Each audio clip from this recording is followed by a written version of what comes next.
Walkie ಟಾಕಿ ಮೂಲಕವೇ transfer ಆದೇಶಕ್ಕೆ ತಡೆಯನ್ನ ನೀಡಲಾಗಿದೆ. ಕಮಿಷನರ್ ದಯಾನಂದ್ ತೀರ್ಮಾನಕ್ಕೆ ತಬ್ಬಿಬ್ಬಾಗಿದ್ದಾರೆ ಈಗ ಅಧಿಕಾರಿಗಳು. ನಿನ್ನೆ 140ಕ್ಕೂ ಹೆಚ್ಚು ಪೊಲೀಸ್ ಅಧಿಕಾರಿಗಳ ಟ್ರಾನ್ಸ್ಫರ್ ಅನ್ನ ನೀಡಲಾಗಿತ್ತು. ಆದರೆ ವರ್ಗಾವಣೆಯಾದವರು ರಿಲೀವ್ ಆಗದಂತೆ ಸೂಚನೆಯನ್ನ ನೀಡಲಾಗಿದೆ. ಪೊಲೀಸ್ ಕಮಿಷನರ್ ಬಿ ದಯಾನಂದ್ ಸೂಚನೆಯನ್ನ ನೀಡಿದ್ದಾರೆ. ಎಲೆಕ್ಷನ್ಗೆ ಎಫೆಕ್ಟ್ ಆಗುತ್ತೆ ಎಂದು ಟ್ರಾನ್ಸ್ಫರ್ಗೆ ತಡೆಯಾಜ್ಞೆಯನ್ನ ನೀಡಿದ್ದಾರೆ. ಮಧ್ಯರಾತ್ರಿಯಲ್ಲಿ ಪೊಲೀಸ್ ಅಧಿಕಾರಿಗಳ ವರ್ಗಾವಣೆಗೆ ಆದೇಶವನ್ನ ನೀಡಲಾಗಿತ್ತು. ಬೆಳ್ಳಂಬೆಳಿಗ್ಗೆ ಟ್ರಾನ್ಸ್ಫರ್ಗೆ ತಡೆಯನ್ನ ನೀಡಿದ್ದಾರೆ ಕಮಿಷನರ್. ವರ್ಗಾವಣೆಯ ಖುಷಿಯಲ್ಲಿದ್ದವರಿಗೆ ಈಗ ಬಿಗ್ ಶಾಕ್ ಎದುರಾಗಿದೆ. ವಾಕಿ ಟಾಕಿ ಮೂಲಕವೇ ಟ್ರಾನ್ಸ್ಫರ್ ಆದೇಶಕ್ಕೆ ತಡೆಯನ್ನ ನೀಡಿದ್ದಾರೆ. ಕಮಿಷನರ್ ದಯಾನಂದ ತೀರ್ಮಾನದಿಂದಾಗಿ ಈಗ ಅಧಿಕಾರಿಗಳು ತಬ್ಬಿಬ್ಬಾಗಿದ್ದಾರೆ. ನಿನ್ನೆ 140ಕ್ಕೂ ಹೆಚ್ಚು ಪೊಲೀಸ್ ಅಧಿಕಾರಿಗಳನ್ನ ಟ್ರಾನ್ಸ್ಫರ್ ಮಾಡಲಾಗಿತ್ತು. ಆದರೆ ವರ್ಗಾವಣೆಯಾದವರು ರಿಲೀವ್ ಆಗದಂತೆ ಸೂಚನೆಯನ್ನ ನೀಡಿದ್ದಾರೆ. ಯಾರು ಕೂಡ ರಿಲೀವ್ ಅಥವಾ ರಿಪೋರ್ಟ್ ಆಗಬಾರ್ದು.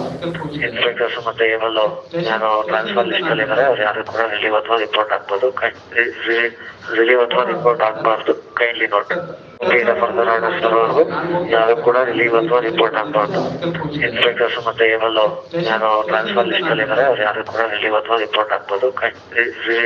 ರಿಲೀವ್ ಅಥವಾ ರಿಪೋರ್ಟ್ ಆಗಬಾರ್ದು. Kindly note.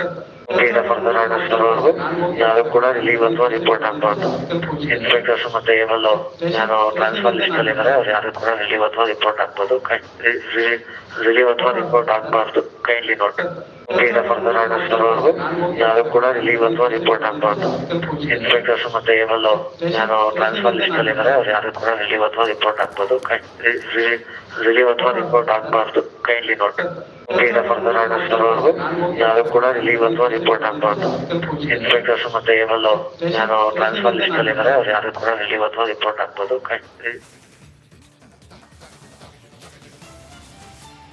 ಇನ್ನು ಈ ಬಗ್ಗೆ ಹೆಚ್ಚಿನ ಅಪ್ಡೇಟ್ಸ್ ಅನ್ನ ಕೊಡ್ತಾರೆ ನಮ್ಮ ಪ್ರತಿನಿಧಿ ಅಜಯ್. ಲೈವ್ ನಲ್ಲಿ ಜಾಯ್ನ್ ಆಗ್ತಾ ಇದ್ದಾರೆ.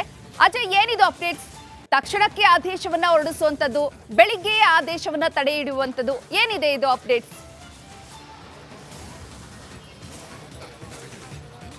ಖಂಡಿತವಾಗ್ಲೂ ಚೈತ್ರ, ಏನಂತಂದರೆ ಈ ಒಂದು ವಿಚಾರ ಟ್ರಾನ್ಸ್ಫರ್ ವಿಚಾರ ಬಂದಾಗ ಪ್ರತಿ ಬಾರಿಯೂ ಕೂಡ ಇದೇ ರೀತಿ ಆಗ್ತಾ ಇರೋದನ್ನು ಕೂಡ ನಾವು ನೋಡಿದ್ದೀವಿ. ಅಂದರೆ ಯಾವಾಗ ಕಾಂಗ್ರೆಸ್ ಸರ್ಕಾರ ಇಲ್ಲಿ ರಚನೆ ಆಗುತ್ತೋ ಆಗಲೂ ಕೂಡ 2-3 ಬಾರಿ ಇದೇ ರೀತಿಯಾದಂಥ ಟ್ರಾನ್ಸ್ಫರ್ ಆಗುತ್ತೆ.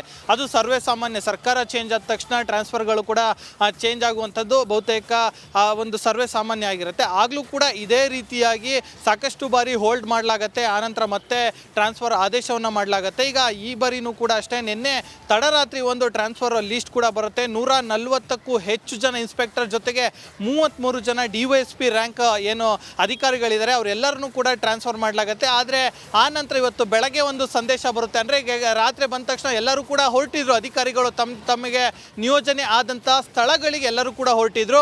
ಆದರೆ ಇವತ್ತು ಬೆಳಗ್ಗೆ ಏನು ಮತ್ತೆ ಒಂದು ವಾಕಿ ಟಾಕಿಯಿಂದ ಒಂದು ಮೆಸೇಜ್ ಬರುತ್ತೆ ಎಲ್ಲ ಠಾಣೆಗಳಿಗೆ. ಅಂದರೆ ಬೆಂಗಳೂರಿನಲ್ಲಿ ಮಾತ್ರ ಈ ಒಂದು ಟ್ರಾನ್ಸ್ಫರ್ ಆದೇಶ ಹೋಲ್ಡ್ ಆಗಿರುವಂಥದ್ದು. ಅಂದರೆ ದಯಾನಂದ್ ಅವರ ಒಂದು ಆದೇಶದ ಮೇರೆಗೆ ಈ ರೀತಿಯಾದಂಥ ಟ್ರಾನ್ಸ್ಫರ್ನ ಹೋಲ್ಡ್ ಮಾಡಲಾಗಿದೆ ಅಂತ ಹೇಳಿ ಈಗ ಗೊತ್ತಾಗ್ತಿರುವಂಥದ್ದು. ಸೊ ಹೀಗಾಗಿ 140ರಲ್ಲಿ ಅಂದರೆ ಬಹುತೇಕ ರಾಜ್ಯದಲ್ಲಿರುವಂಥ ಎಲ್ಲ ಜಿಲ್ಲೆಗಳಲ್ಲೂ ಕೂಡ ಟ್ರಾನ್ಸ್ಫರ್ ಆಗಿತ್ತು. ಆದರೆ ಇದೀಗ ಹೋಲ್ಡ್ ಆಗಿರುವಂಥದ್ದು ಮಾತ್ರ ಬೆಂಗಳೂರಲ್ಲಿ ಮಾತ್ರ. ಅಧಿಕಾರಿಗಳು ಯಾರ್ಯಾರು ಟ್ರಾನ್ಸ್ಫರ್ ಆಗಿದ್ರು ಮತ್ತು ಇದ್ದಂಥ ಸ್ಥಳದಿಂದ ಬೇರೆ ಕಡೆ ಹೋಗುವಂಥವ್ರು ಮಾತ್ರ ಇಲ್ಲಿ ಹೋಲ್ಡ್ ಆಗಿದ್ದಾರೆ ಅಂತೇಳಿ ಈಗಾಗಲೇ ವಿಚಾರ ಗೊತ್ತಾಗ್ತಿರುವಂಥದ್ದು. ಯಾತಕ್ಕೋಸ್ಕರ ಹೋಲ್ಡ್ ಆಗಿದ್ದಾರೆ ಅಂದರೆ ಕಂಟ್ರೋಲ್ ರೂಮ್ನಿಂದ ಒಂದು ಮೆಸೇಜ್ ಬರುತ್ತೆ, ಯಾರು ಕೂಡ ನೀವು ಹೋಗಬಾರ್ದು, ನಿಮ್ಮ ಸ್ಥಳದಲ್ಲೇ ಇರಬೇಕು ಅನ್ನೋ ಒಂದು ಮೆಸೇಜ್ ಕೂಡ ಅಂದರೆ ಕಮಿಷನರ್ ಅವ್ರ ಕಡೆಯಿಂದ ವಾಕಿ ಟಾಕಿಯಲ್ಲಿ ಬಂದಿದೆ ಅಂದರೆ ಈಗಾಗಲೇ ಗೊತ್ತಾಗ್ತಿರುವಂಥದ್ದು. ಸೊ ಹೀಗಾಗಿ ಯಾವ ಕಾರಣಕ್ಕೋಸ್ಕರ ಇದು ಹೋಲ್ಡ್ ಆಯಿತು, ಸರ್ಕಾರದಿಂದ ಏನಾದರೂ ಆದೇಶ ಬಂತ ಅನ್ನೋದ್ರ ಬಗ್ಗೆ ಕೂಡ ಸಾಕಷ್ಟು ಚರ್ಚೆಗಳು ಕೂಡ ಆಗ್ತಾ ಇರುವಂಥದ್ದು. ಯಾಕಂದರೆ ಟ್ರಾನ್ಸ್ಫರ್ ಅಂತ ಬಂದರೆ ಸಾಕಷ್ಟು ಬಾರಿ ಅಂದರೆ ಎಲ್ಲರ ಮನಸ್ಸಿಗೂ ಕೂಡ ಬರುವಂಥದ್ದು, ದುಡ್ಡು ಕೊಟ್ಟವರಿಗೆ ಮಾತ್ರ ಇಲ್ಲಿ ಟ್ರಾನ್ಸ್ಫರ್ ಆಗುತ್ತೆ, ಲಕ್ಷ ಹಣವನ್ನು ಕೊಡಬೇಕು ಟ್ರಾನ್ಸ್ಫರ್ ಆಗೋದಕ್ಕೆ, ಕೊಟ್ಟರೆ ಮಾತ್ರ ಇಲ್ಲಿ ಟ್ರಾನ್ಸ್ಫರ್ ಆಗುತ್ತೆ ಅನ್ನೋ ಒಂದು ವಿಚಾರಗಳು ಕೂಡ ಬರುತ್ತೆ. ಸೊ ಹೀಗಾಗಿ ಈ ಒಂದು ಆ್ಯಂಗಲಲ್ಲಿ ಏನಾದರೂ ಇದೆಯಾ ಈ ಒಂದು ವಿಚಾರ ಅನ್ನೋದ್ರ ಬಗ್ಗೆ ಕೂಡ ಈಗಾಗಲೇ ಒಂದು ಸಾಕಷ್ಟು ಚರ್ಚೆ ಆಗ್ತಿದೆ. ಇದ್ರ ಬಗ್ಗೆ ಹಿರಿಯ ಅಧಿಕಾರಿಗಳು ಅಥವಾ ಹೋಮ್ ಮಿನಿಸ್ಟ್ರು ಈ ಬಗ್ಗೆ ರಿಯಾಕ್ಟ್ ಮಾಡಬೇಕಾಗತ್ತೆ. ಯಾಕಂತಂದರೆ ಇದ್ದಕ್ಕಿದ್ದಂತೆ 140ರಲ್ಲಿ ಬಹುತೇಕ ಒಂದು 50ರಿಂದ 60 ಜನ ಬೆಂಗಳೂರಿನಿಂದ ಹೊರಗೆ ಹೋಗುವಂಥವ್ರು ಮತ್ತು ಬೆಂಗಳೂರಿಗೆ ಬರಬೇಕಾದಂಥವ್ರು ಎಲ್ಲರೂ ಕೂಡ ಈಗಾಗಲೇ ಹೋಲ್ಡ್ ಆಗಿರುವಂಥದ್ದು. ಸೊ ಹೀಗಾಗಿ ಈ ಒಂದು ವಿಚಾರ ಸಾಕಷ್ಟು ಚರ್ಚೆ ಆಗ್ತಿದೆ. ಪ್ರತಿ ಬಾರಿನೂ ಈ ರೀತಿಯಾಗಿ ಯಾಕಾಗುತ್ತೆ? ಯಾಕಂದರೆ ಟ್ರಾನ್ಸ್ಫರ್ ಲಿಸ್ಟ್ ಆಗುತ್ತೆ ಅಂದರೆ ಸಾಕಷ್ಟು ಒಂದು ಚರ್ಚೆಗಳಾಗತ್ತೆ, ಸಭೆಗಳಾಗತ್ತೆ. ಹಿಂದಿನ ಅಂದರೆ ತಿಂಗಳಾನುಗಟ್ಟಲೆ ಕುತ್ಕೊಂಡು ನೋಡ್ತಾರೆ ಯಾವ್ಯಾವ ಅಧಿಕಾರಿ ಎಲ್ಲೆಲ್ಲಿ ಹೋಗಬೇಕು, ಅವರು ಏನು ಲ್ಯಾಂಡ್ ಇದಕ್ಕೆ ಹೋಗ್ಬೇಕಾ ಅಥವಾ ನಾನ್ ಎಕ್ಸಿಕ್ಯೂಟಿವ್ ಹೋಗ್ಬೇಕಾ ಇವೆಲ್ಲವನ್ನೂ ಕೂಡ ಚರ್ಚೆ ಮಾಡಿರ್ತಾರೆ. ದೊಡ್ಡ ದೊಡ್ಡ ಅಧಿಕಾರಿಗಳು ಕೂತ್ಕೊಂಡು ಚರ್ಚೆ ಮಾಡಿರ್ತಾರೆ. ಆದರೆ ಟ್ರಾನ್ಸ್ಫರ್ ಆಗಿದ ತಕ್ಷಣ ಈ ರೀತಿಯಾಗಿ ಯಾಕೆ ಪ್ರತಿ ಬಾರಿ ಹೋಲ್ಡ್ ಆಗ್ತೀನಿ ಅನ್ನೋದು ಕೂಡ ಈಗಾಗಲೇ ಪ್ರಶ್ನೆ ಆಗಿರುವಂಥದ್ದು ಚೈತ್ರ.